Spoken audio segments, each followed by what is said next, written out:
ایک دفعہ انگلی کے اشارے سے ابو لہب نے کہا تھا نبی پاک کو آپ کا ہاتھ ٹوٹ جائے، اللہ نے فرمایا تبت یدا ابی لہب وتب، تو کہتا ہے میرے نبی کا ہاتھ ٹوٹ جائے تیرے دونوں ٹوٹ جائیں گے۔ اور سنو ابو لہب کا حال کیا ہو۔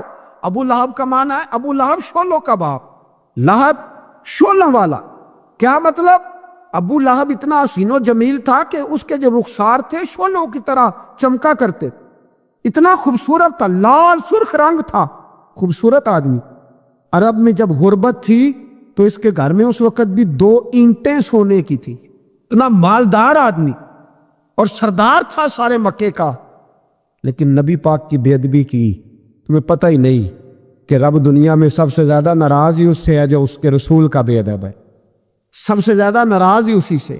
ابو لہب نہ گیا بدر کے موقع پر، ڈر گیا، کہنے لگا میں نے نہیں جانا، مکے میں رہ گیا، نہ گیا جہاد کے لیے، مسلمانوں کے خلاف نہ نکلا۔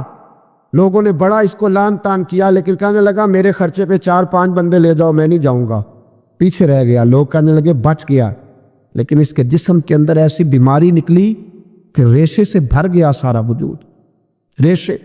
اس کے بچوں نے لے جا کے ابو لہب کو پیچھے ایک حویلی تھی مکے کے باہر، اس میں بند کر دیا، چیختا تھا، چلاتا تھا۔ میں بد دعا نہیں دیتا، پر اگر کلیجہ پھاڑ کے دیکھو تو دل بڑا زخمی ہے۔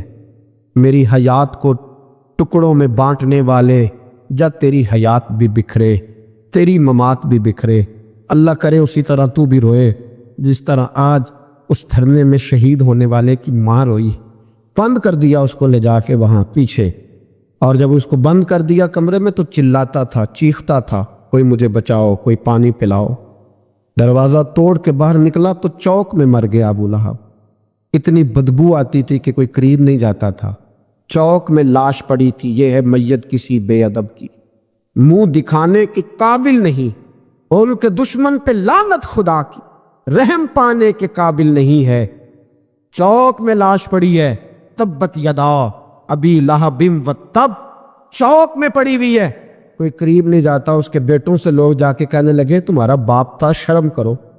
ایک ملازم کو پیسے دیے اس کے بیٹے نے، کہا گڑھا کھودو اور میرے باپ کو رسی کے ساتھ پکڑ کے اس میں پھینک دو۔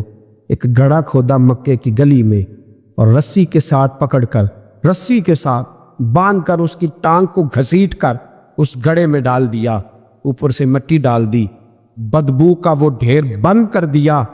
ابو لہب مکے کا سردار تھا، پر جانے کہاں مردود دفن ہے۔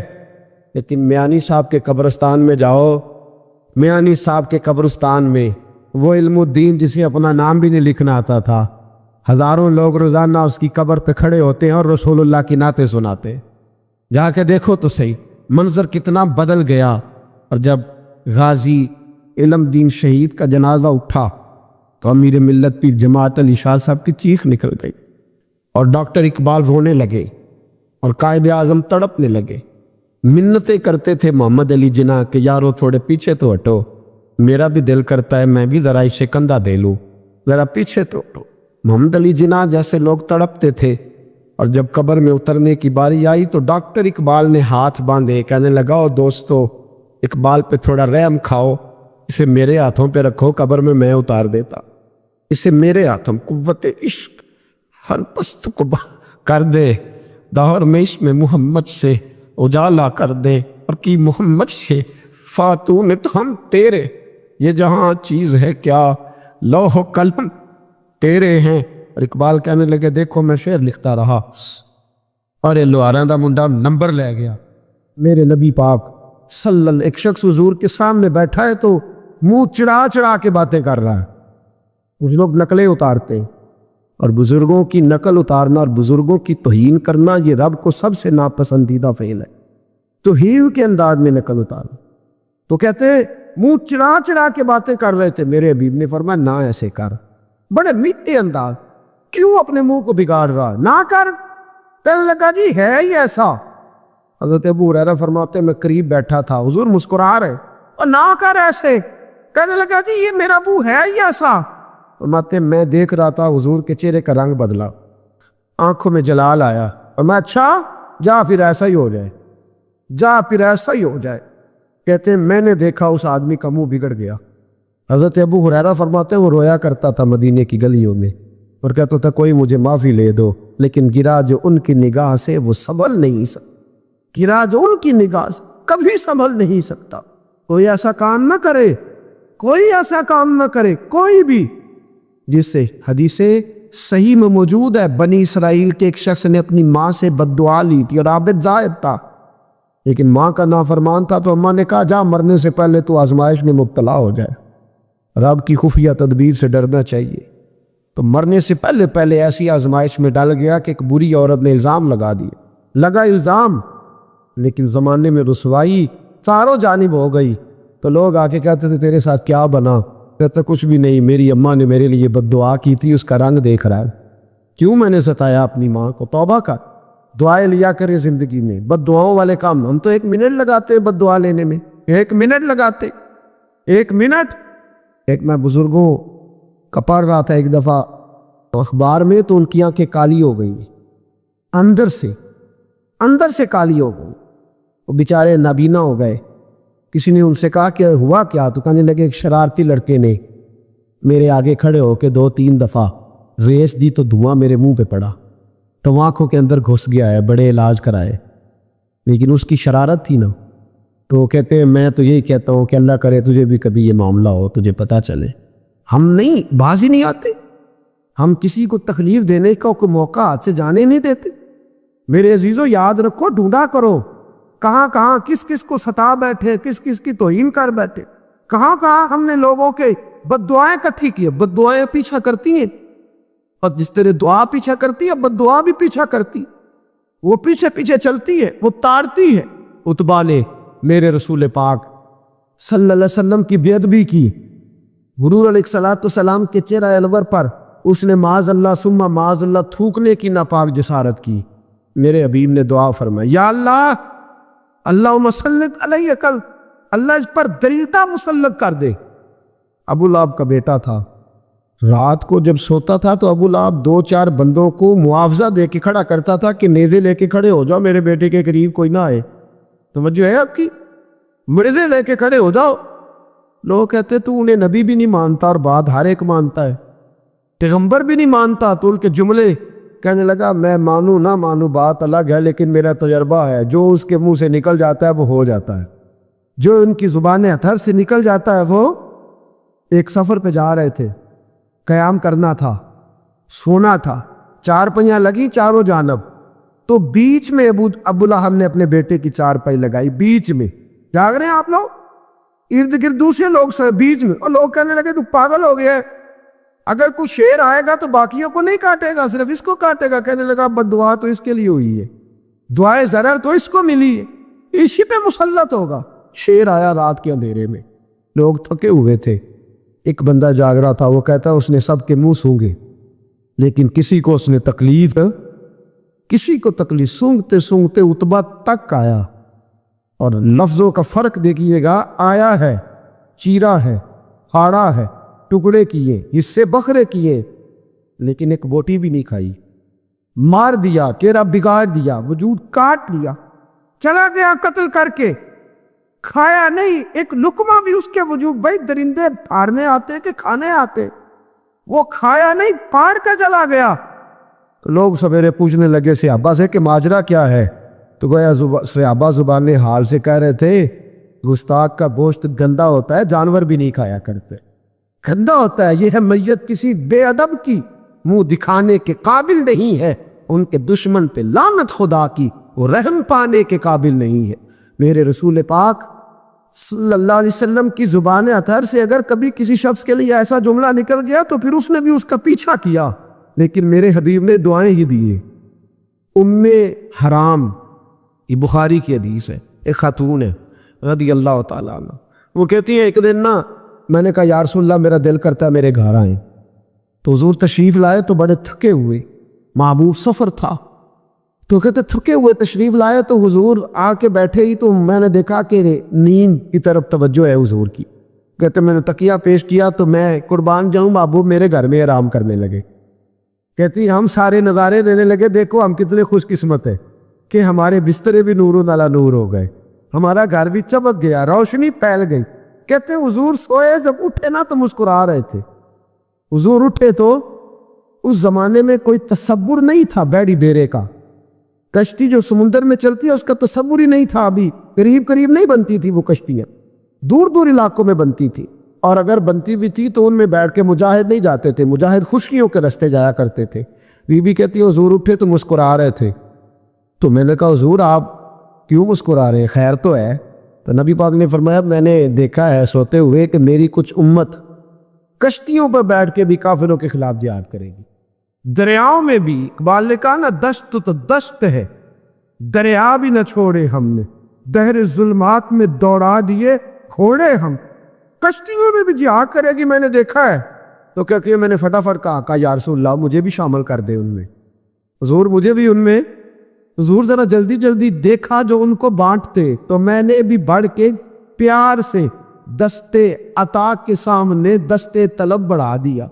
میں نے بھی آگے بڑھ کے کہا حضور تھوڑی خیر ادھر, حضور مجھے بھی شامل کر دے. کہتے پہلی بوڑھی تھی. نبی پاک نے ہاتھ اٹھائے کہ یا اللہ اس کو بھی ان میں شامل کر دے. اب فرماتی ہے سرکار کا وصال ہوا, کوئی جہاد نہیں ہوا سمندر والا.